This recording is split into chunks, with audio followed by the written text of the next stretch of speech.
Assalamu alaikum. I hope you are happy with your family. I'm Ariful Islam, the founder of Practice English. Crore crore মানুষকে ফ্রিতে English শেখানোর জন্য আমরা শুরু করেছি free English foundation online course, যেখানে একদম প্রথম থেকে আমরা স্টেপ বাই স্টেপ শেখাচ্ছি। আজকে হচ্ছে আমাদের লেসন 22 বা 22 নম্বর ক্লাস।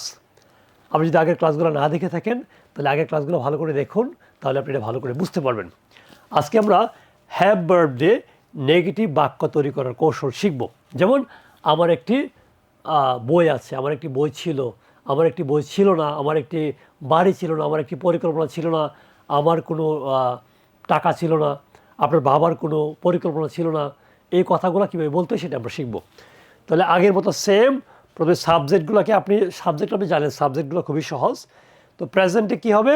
ডোন্ট হ্যাভ এবং হবে ডাজন্ট হ্যাভ। পাস্টে হবে ডিড নট হ্যাভ, সব জায়গায় ডিডন্ট হ্যাভ এবং ফিউচারে কি ওন্ট হ্যাভ। তাহলে আমার একটি ছাত্র আছে, আই হ্যাভ এ স্টুডেন্ট। আমার একটি ছাত্র নেই, I do not have a student, I don't have a student. আমার একটি ছাত্র ছিল না, I didn't have a student. আমার একটি ছাত্র ছিল, আই হ্যাড এ স্টুডেন্ট। আমার একটি ছাত্র হবে, I will have a student. আমার একটি ছাত্র হবে না, I went have a student. ঠিক আছে? এই যে এখানে আমরা একটু ভালো করে প্র্যাকটিসটা একটু করি। হ্যাঁ, যেমন তাদের একটি ছাত্র ছিল না, they didn't have a student. তাদের একটি ছাত্র ছিল, দে হ্যাড এ স্টুডেন্ট। তাদের একটি ছাত্র হবে, they will have a student. তাদের একটি ছাত্র হবে না, they won't have a student. ঠিক আছে?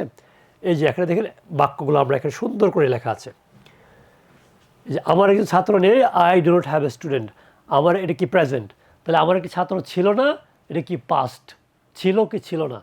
I didn't have a student. আমার একটি ছাত্র হবে না, এটা ভবিষ্যতের কথা, I won't have a student. তাহলে তার একটি ছাত্র নেই, he does not have a student. তার একটি ছাত্র ছিল না, he did not have a student. তার একটি ছাত্র হবে না, he will not have a student. আমার বাবার একটি পরিকল্পনা আছে, my father has a plan. আমার বাবার একটি পরিকল্পনা ছিল না, my father did not have A plan. আমার বাবার একটি পরিকল্পনা আছে, my father has a plan. আমার বাবার একটি পরিকল্পনা নেই, my father does not have any plan. আমার বাবার একটি ছাত্র আছে, my father has a student. আমার বাবার একটি ছাত্র নেই, my father doesn't have a student. So কোথায় ডো নট হবে, কোথায় ডাজন্ট হবে, এটা হচ্ছে বোঝার কাজ।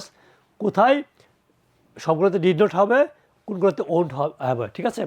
তার মানে এখানে আমাদের অ্যাফার্মেটিভ এবং নেগেটিভের মধ্যে বোঝার কাজটা কি তাহলে?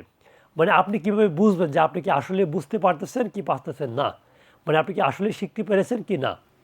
আপনি দেখেন, have, has, had, will have. Have, has, had, will have, চারটা বিষয়। কোথায় এই চারটা বিষয় ব্যবহার হয় যদি আপনি পারেন, তাহলে আপনি বি ভার্বের অ্যাফার্মেটিভ বুঝতে পেরেছেন। নেগেটিভে কী হয়, এটাকে চেঞ্জ করতে হয়। যেমন do not have, did not have, won't have, এই তিনটা যদি বুঝতে পারেন তাহলে আপনি নেগেটিভও বুঝতে পেরেছেন। ঠিক আছে? সো এগুলো রেকর্ড ক্লাস দেখে ইংলিশটা শেখা যায় না, কোনো ভাষায় শেখা যায় না, বারবার প্র্যাকটিস করতে হয়। সো এই বিষয়গুলো আমাদের অফলাইন স্টুডেন্ট কীভাবে প্র্যাকটিস করে, তাদেরকে প্রথমেই বলি তারা প্রথমে লেখার জন্য, তারা প্রথমে লেখে, বুঝুক না বুঝুক লিখতে হবে 1 নম্বর কাজ। 2 নম্বর কাজ, এগুলোকে বুঝতে হবে যে কোনটা কেন হয়েছে, কোনটার পরে হ্যাভ হবে, কোনটার পরে হ্যাজ হবে, কোনটার পরে হ্যাড হবে, কোনটার পরে ওন্ট হ্যাভ হবে, এগুলো বুঝতে হবে। ঠিক আছে? এটা হচ্ছে বিষয়। সো এটা আপনি একটু ভালো করে বুঝেন, বুঝতে পেরেছেন কিনা। আমাদের এরপরে টেস্ট আছে, এই টেস্টগুলো করতে পারলে আপনি বুঝবেন যে আসলে আপনার শেখা হয়েছে কিনা। সো চিন্তা করার কিছুই নেই, এখন জাস্ট ভালো করে প্র্যাকটিস করেন। শেখা কি হয়েছে না সেটা আমাদের টেস্টের মাধ্যমে টের পেয়ে যাবেন ইনশাআল্লাহ। ঠিক আছে? পরবর্তী ক্লাসে আবারও কথা হবে। সে পর্যন্ত ভালো থাকবেন, সুস্থ থাকবেন। আল্লাহ হাফেজ। আসসালামু আলাইকুম।